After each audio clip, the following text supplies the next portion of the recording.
We're making the rounds of all the live streams. We just did Instagram. Hopefully you follow us on all. We'll see where we go next, maybe X. This is Sophia. She's been in a few videos. You might recognize her. I'll let you talk about yourself. Yeah, we should probably say what we're actually doing here. Yeah. So we're currently on the SAS Starlink demo flight. Somewhere cruising at flight level 390, casually using the internet. Very nice high speed. And like Gabe said, I'm Sophia. I support a little bit with the content creation, and we thought today is a nice occasion to actually test the bandwidth of this Wi-Fi in flight with a little live stream with you guys. This is the first SAS aircraft to have Starlink installed. They're going to put it on 60 aircraft by May or June, so a lot of the fleet already will have it by then. Obviously, Starlink Internet, if you've seen some of the previous videos, we've done Air Baltic, we've done Qatar Airways, this is SAS debuting it. You'll have seen that it's super fast. You can do whatever you want, basically, with all the bandwidth that you have. So we're able to do live streams. I think it's looking quite good. You'll have to tell us how the quality is and how the sound is and everything like that, but it seems like it's working super well. And this is while everybody else on this plane, not 100% full, but quite full, is doing various live streams, video calls, testing out the bandwidth, because the whole point of this flight is to test out both the Starlink and also the new European business class service that SAS is rolling out. So kind of nice, like a new era for SAS, exciting times, and we're just having fun posting things and doing live streams now. So yeah, bring your questions here and we'll try to answer. Quality, perfect. This is amazing. Honestly, for aircraft Wi-Fi, I think we've both just done on different carriers the trip back from Japan, and there was like the Wi-Fi obviously also at high latitude, super patchy, but we actually went up. We just crossed the Arctic Circle, and the Wi-Fi was impeccable. So this is honestly a new generation of travel being unlocked. And we are hearing unconfirmed rumors, reports that the Starlink will work well, including way higher, kind of polar region, above 80 degrees north, which is traditionally a real weak spot for satellite-based Wi-Fi. It's definitely changing the game for being able to access this everywhere. You know, there's no outage zones really that I'm aware of, so yeah, it's pretty cool. The flight number is SK6261 if you want to give us a follow. 2621. 2621. 2621? Okay.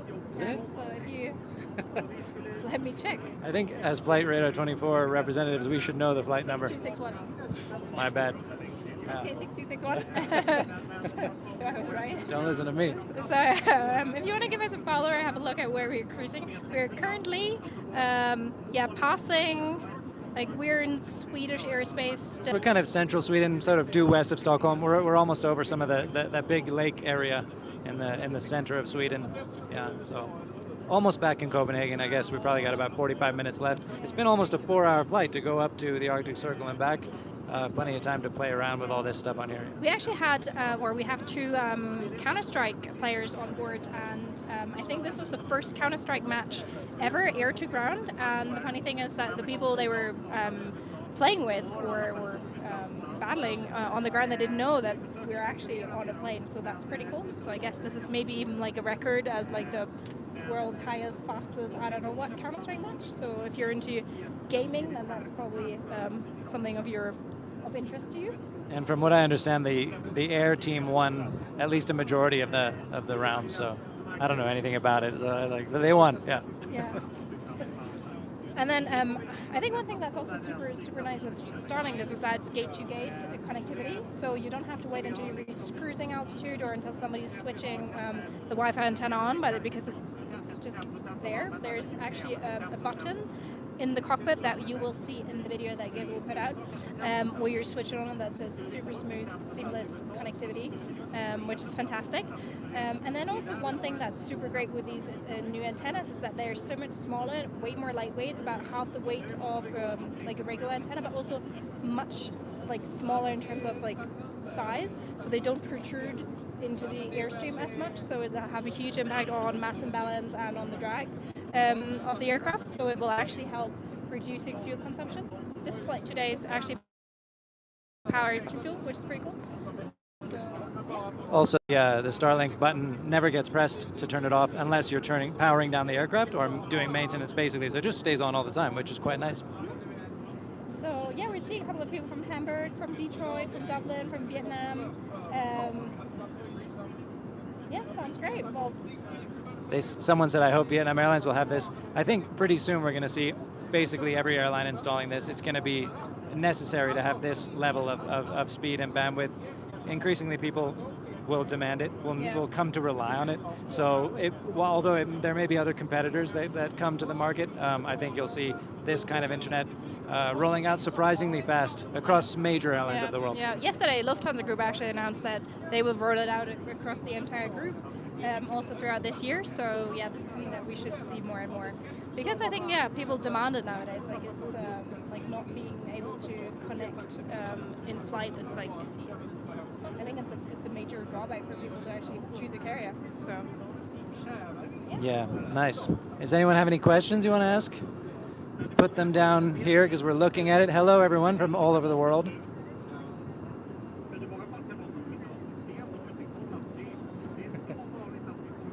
Should we show them the view in the meantime?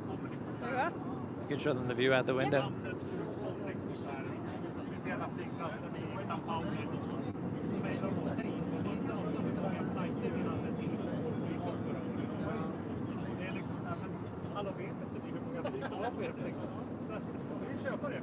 Someone said, hi, Gabe. Hi. Hello. Hi. Great connection. Yes, good. Cost per. Oh, yeah, the cost.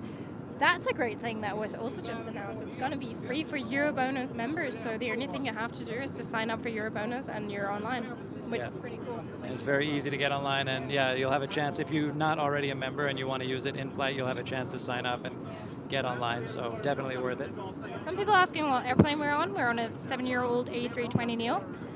The first, like Gabe said, the first aircraft equipped at SAS with Starlink Wi-Fi, but there will be 59 to follow. It's the Swedish registered aircraft. What is it? Romeo Oscar Mike? Yeah. Sierra Echo Romeo Oscar Mike. Search it. Or the flight number that I can't remember. You can do either one. Okay, 6261. Nice. Right. Other Starlines airlines also. Actually, SAS is now a member of SkyTeam, but Starlines, the biggest Starlines announcement has been Lufthansa Group, right? They're going to get across the group, everyone's going to have it, and I'm guessing it won't take them too long to do because it's quite a simple installation. This flight was not open to public, it was invite only.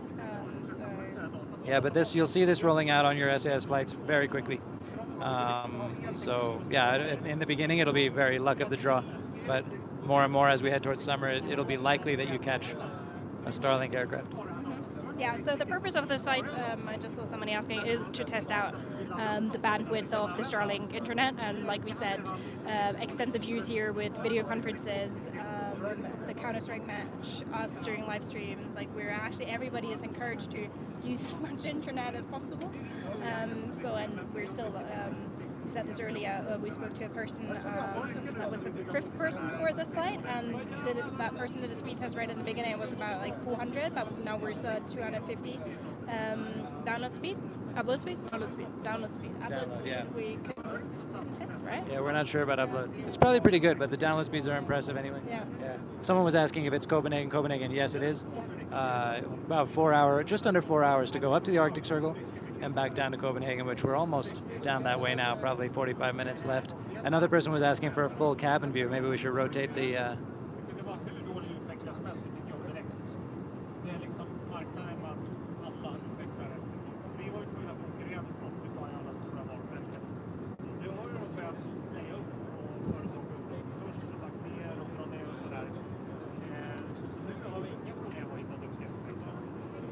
All right, have we got any other good questions? Internet flight, yes, that's right. Do you have to go to a certain place to get fitted with Starlink? I don't believe so. Actually, we can get back to you on that. That's an interesting question I'm going to produce a YouTube video that we'll edit after to give all the detailed information, make sure we got everything right. I believe it's a relatively simple installation that local maintenance technicians can be trained to do in relatively small amount of time. So the aircraft doesn't need a lot of ground time, and you can just do it basically at home base once you get the sort of information from the Starlink team how to do it. Quite a lightweight antenna, quite a simple installation. So yeah, it doesn't have to go to a special place as far as I know, but we will fact check ourselves on that. Yeah, and also the retrofit is quite quickly, like we said earlier, like as I said, around 60 aircraft will be equipped with this by May, June, so it's going to be super fast to roll out. Someone asked how long does it take to fit it and how much does it cost to fit it? That's a good question. How much does it cost? That can be a difficult number to get from airlines. We'll see, we'll try. And in terms of the time, I believe it's a matter of hours. But don't quote me on that. We will also check. Oh yeah. YouTube Live. You want to come in here? All right. Do you know how long does it take if you're installing on an aircraft? How long does it take? So how long it takes to fit an aircraft? It depends on how experienced the installers are, but it ranges from 8 to 12 hours. 6 to 12, yeah. 6 to 12 hours. Depending. Obviously, larger aircraft would be a little bit more involved. If they need to remove an existing system, things like that, yeah. Oh. So 6 to 12 hours, that's super fast installation of Starlink internet. So And I'm really happy to know that I was not very wrong. Like I could have been way off, and it takes a week, but I got it pretty much right. So yeah, that's the most important thing. yep, obviously. That's the thing. If you produce content with Gabe, like he's always right, no matter what. Yeah, and if I'm not right, we cut it out. Anything else in here? Frankfurt Alta. Frankfurt Alta sounds fun. Yeah, I mean, I don't know. We'll consider it for sure. So we're flying SAS right now. Yeah, SAS A320neo for those of you joining late. And